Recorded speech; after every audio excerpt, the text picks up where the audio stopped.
Hello again, everyone. This is Randy, your Soul Machine Man. We're looking at a FOF Creative 1472, and the reason we're looking at it is because it came in for service today because it was jamming. And when the customer said what kind it was, and I visited with her about what it could possibly be, she assured me she had it threaded right, and the thread hadn't jumped out of up here. And I said, well, okay, let's take a look at it. You know, a lot of times my customers will say, young man, I think I know how to thread my sewing machine. They don't say that anymore, but they used to say that. Now they just go, I know how to thread it. So, okay, just trying to help you, save you a little time and money. But the thread will jump out of there when you're sewing.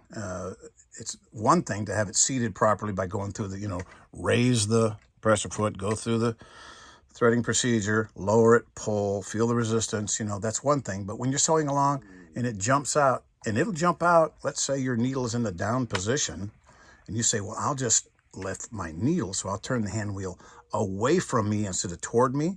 So you bring it towards you, you'll clear out that stitch and bring your needle up. If you turn it away from you, all you're going to do is unthread your take-up lever. And then you'll rotate your fabric and give it the gas, and it'll jam. And it'll jam enough so it'll sometimes spin out your bobbin case down here. It'll cause it to rotate out of its position bracket there. It'll jam it, knock it over. Sometimes it'll bend that. You'll have to straighten it out. And it gets to be really, take it to the repair guy at that point. So you need to make sure you always turn the hand wheel towards you, always clear out that stitch, and don't ever hesitate to double check your threading with raise the foot, go through the threading, lower it, test it before you thread the needle. Every single time. The one time you don't, it'll jam, spin your bobbin case out. They're very precise machines. They're good little machines, but they're just persnickety as can be. I would never sell these because the customers have so much problems with them, they'd want to bring them back. So I don't even sell them. I'll service them, and I'll give them all these helpful hints and try to keep them going. And if you have one of these, be sure to do that. And this lady's using these pre-wound bobbins. And I'm not crazy about pre-wound bobbins, but these are pretty good ones, the L's. Yeah, that's an L, A-N-E, SMQ, provide these. And of course, when you load it, the slot goes up, so the tail goes down, okay?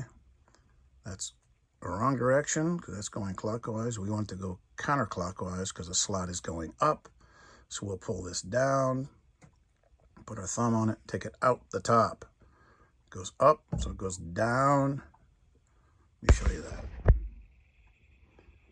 Whenever the slot goes up, you're going to bring the thread around this way and back up underneath.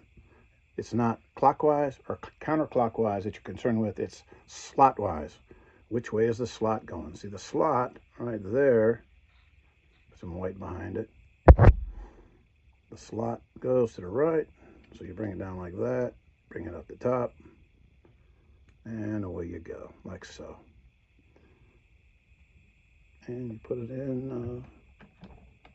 and make sure that it snaps all the way in. Make it going all the way in flush so it doesn't goof up. Turn your hand wheel towards you, pick up the thread. I'll get it and get ready to go. But both threads to the rear, and on this machine it's critical that you hold both threads to the rear. If you don't, it'll suck them down in and jam it. And it's a jammer. It's a jamming machine. It's known to jam, and I work on a lot of these, and they jam because all these little helpful hints weren't followed. Lower it, hold on to the threads, hold them nice and tight, and go. Once it locks the first stitch, you're good. You can let go, but you just don't let it suck those threads down in. It'll jam it. So always turn your hand wheel away from you when you situate the needle up and down, so it doesn't come out of back here. As far as taking this off, be real careful. These two little screws here come off. This side comes off first. Up here, come up here so we see what we're talking about. If you take these off to oil them or anything, this comes off. There's a screw underneath the handle. Handle comes up. There's a Phillips screw right there. You loosen that Phillips screw right there behind the handle. This comes off, and then this top shroud comes off because this holds it in place. This has to come off first. If it doesn't come off, you're not going to get this off without breaking it, and they're very fragile plastic. Plastic's job is to break, and this will not disappoint you. It will break. So screw, snap, snap. You take this off, screw. Don't lose these screws. They're not available in captivity or in the wild. These screws are hard to come by, so don't lose those screws. And you lift it, slide it very carefully to the right. There's a slide back here that slides underneath. It's a finesse move. Make sure your take-up lever is down out of the way so it doesn't hang up. And then when you put it back in, you know, put this on first, then put the side cover, and then put your little cover on top. And it has little detents there, the little deals there on each end. And they go in the little spring-loaded jobbers in the back. I put that one on first, because just out of habit. Put the left one on, and it'll snap in. If you can find the little hole, it will snap, and it'll make kind of a snapping noise when it goes in there. Usually, not always. There it goes. You got it back on. You keep all your stitches straight up there.